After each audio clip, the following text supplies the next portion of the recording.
And now, I would invite Professor Cagnacci, who will talk about new therapeutic approaches for the vaginal apparatus.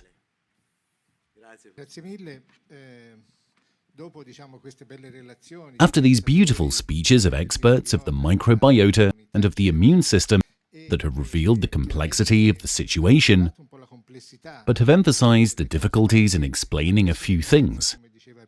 For example, the fact that not all women that have lactobacilli are asymptomatic, while women suffering of vaginal dysbiosis are asymptomatic.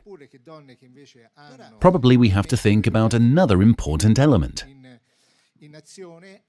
the one that gives us the symptom and then the recovery. The immune system, the defense system of the organism. If the immune system of the organism works regularly, it eliminates what comes from the exterior that is generating the dysbiosis, restoring an optimal environment. So we must keep in mind also this aspect that currently is lacking consideration. Since there are several kinds of bacteria that can be naturally eliminated by the immune system if properly activated and active. Let's consider the immune defense at vaginal level. We have the vaginal mucosa covered by this biofilm that keeps it humid, and where we find the microbiota and bacteria. Of course, not pathogenic bacteria. Below we find the vagina with the receptors, pattern recognition receptors, toll-like receptors that are activated by toxic factors, by antigens, and generate the production of cytokine, jump-starting the immune cascade. The first cascade to be activated is the natural immunity, with the production of macrophages, neutrophils, and dendritic cells that phagocyte what is the cause that had originally activated them, the antigen or the bacteria. This induces the production of free radicals that contribute to the elimination of bacteria, as they are toxic for the undesired bacteria. In addition, they also supply the antigen to the lymphocytes, activating the production of acquired immunity, thus lymphocytes B, lymphocytes T, the production of antibodies. This mechanism eliminates the pathogenic bacterium and creates immunity towards the bacterium that generated that infection. In this way, in the future, there will not be any infection generated by that bacterium, as it will be immediately eliminated. If this mechanism is not working properly, we will witness recurrent infections, since there is a reduction of the immune signal that could be caused by an alteration at the level of the receptors that recognize the various antigens, thus giving a low or absent signal to the immunity system. This means the problem cannot be completely solved, implying a prolonged situation of chronic inflammation. With a chronic inflammation, the acquired immunity does not develop properly. The immunity versus these pathogens does not develop, while the chronic inflammation generates oxidative stress, free radicals that partly eliminate the pathogens themselves, partly attack the epithelial cells of the vagina, damaging them and stimulating the immune system to digest them as well. This shifts the focus of the immune system from the pathogen towards epithelial cells of the vagina.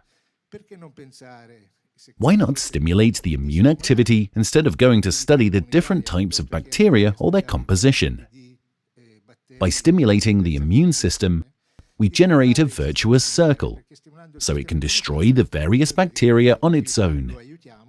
We can operate both stimulating and reducing the risk factor of this poor, hardly activated immune system, as, for example, using precisely antioxidants to reduce the damage to the normal cells. I would like to share the data obtained with a freeze-dried Propionibacterium.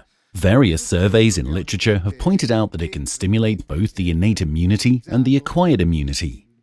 The Propionibacterium increases the expression of the toll-like receptor present at vaginal level, the capability macrophages to phagocyte, then to destroy easily this new bacteria and antigens that entered the vagina, It increases the presentation of the antigen to the cells of the acquired immunity, and so it increases the antibody level, therefore reducing and improving the clearance of the pathogen and probably creating an acquired immunity towards this pathogen. This should eliminate the possibility of recurrent infections. Another positive result is the antioxidant effect. The graphs show that by adding H2O2, hydrogen peroxide, to in vitro, some cells we see an increase of the oxidative stress, an increase of the free radicals on the left, on the right an increase of the oxidative stress on the cell membranes. Below there is a reduction of the cell's viability. When we use in conjunction and at the same time Propionibacterium, we see that the free radicals basically stop their production.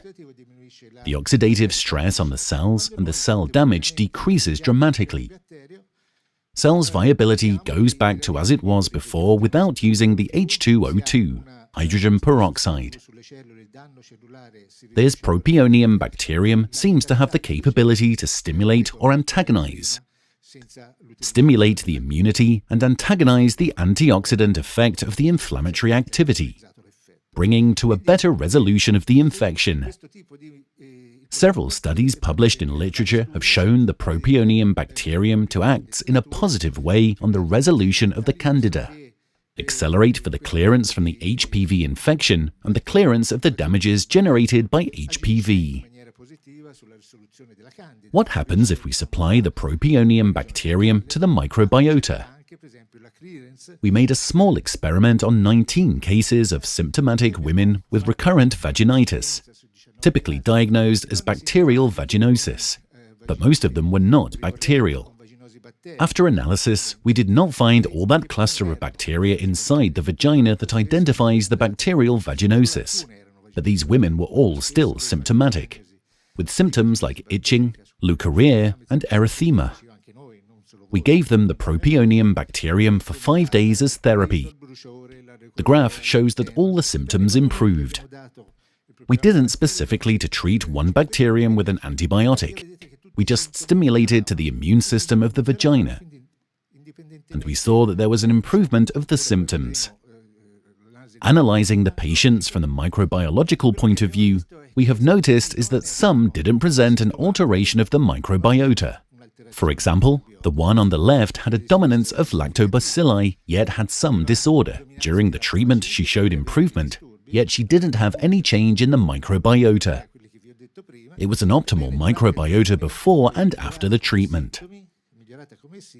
The one on the right instead had an alteration of the microbiota, typical of class 4 bacterial vaginosis during treatment through the immune stimulation. We did not only have an improvement of the symptoms, but also a clearance of the bacteria that were not lactobacilli and an increase of the lactobacilli. No probiotics or antibiotics were used. Just a simple stimulation of the immune activity that is normal inside our organism to make us recover from bacterial infections. The data shows that we can eliminate undesired bacteria, reduce the risk of bacterial vaginosis, and probably the recurrences by stimulating the immune system, stimulating the acquired immunity as well. We need to take into consideration and work more on this concept. The microbiota and the vaginal wellness aren't always associated. For example, you know that during menopause the microbiota has a side role on the vaginal wellness. We know different effects that we achieve on the vagina and on the vaginal wellness through physical methods with laser, radio frequency. They are all therapies that don't improve or don't alter the microbiota and the symptoms. I want to introduce an experience we made through oxygenation of the vagina. The oxygenation of the vagina has an anti-inflammatory action, as well as antibacterial. It increases the blood flow and the trophism of the tissues. On the market is available a system that allows oxygenation of the vagina. The first 10 minutes it supplies pure oxygen, a very simple system with a cannula that you can insert in the vagina and that conveys oxygen in the vagina. The treatment can be done by the patient herself or by a nurse. It's very simple with no side effects. After the first 10 minutes of pure oxygen, hyaluronic acid is added for 5 minutes, coating the vaginal walls. We did a pilot study on 40 young women breast cancer survivors that suffer big problems from the gynecological point of view. In these 40 women, 93 had chemotherapy, used analog of the GnRH+, the tamoxifen. Therefore, were strongly deprived of estrogen, and despite being in average 46 years old, they intensely suffered the symptom of vaginal atrophy. They clearly had an altered microbiota, being hypoestrogenic, so no lactobacilli were present. The graph represents the vaginal health index of these women. The red line indicates the vaginal atrophy cutoff, set at 15, when below the red line it indicates the presence of vaginal atrophy. At N dot, 0 examination, those women were far below this cutoff. We supplied the above-mentioned treatment of oxygen and hyaluronic acid once every 15 days. Every examination corresponds to 15 days. And the graph shows a progressive increase of vaginal health index that exceeds the cutoff threshold. This is proven by the percentage of women that at the beginning suffered of vaginal atrophy, 100%, and after 2.5 months, less than 20%. A very important result, especially for young women that had partners and could not have sexual intercourses, negatively impacting their quality of life. The data that most improved is the vaginal hydration.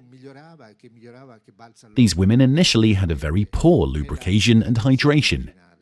You can see how this increases quickly, and the hydration reaches the maximum values with the second month of treatment every 15 days. So, at the 4th or 5th cycle of the treatment, we know that the hydration is what controls the sexuality. In a study we made on the vaginal atrophy in women between 40 and 55, we have noticed that women suffering from vaginal dryness had a strong inhibition to all aspects of their sexuality, desire, excitement, lubrication, orgasm, satisfaction, and clearly pain during the intercourse. Improving the vaginal dryness is a very important step for these women. When we did the same case study on these women, the FSFI, Female Sexual Functioning Index, improved in all the aspects of the sexuality with this kind of therapy: desire, excitement, lubrication, orgasm, satisfaction, and pain. This system is very useful for these women that can't be administered hormones, not even vaginal hormones. Because remember that women suffering from breast cancer on aromatase inhibitors can't even be administered vaginal hormones. So, having this oxygen therapy that can help without side effects is the key. Keep in mind that these women don't accept laser therapy because it's painful initially. So, without big side effect, we can improve the sexuality and the quality of life of these women. In conclusion, it's not all about the microbiota. There is more. We know that is very important, but the stimulation of the innate immunity is important, and improving the quality of life of these women independently from the microbiota is also important. Thank you.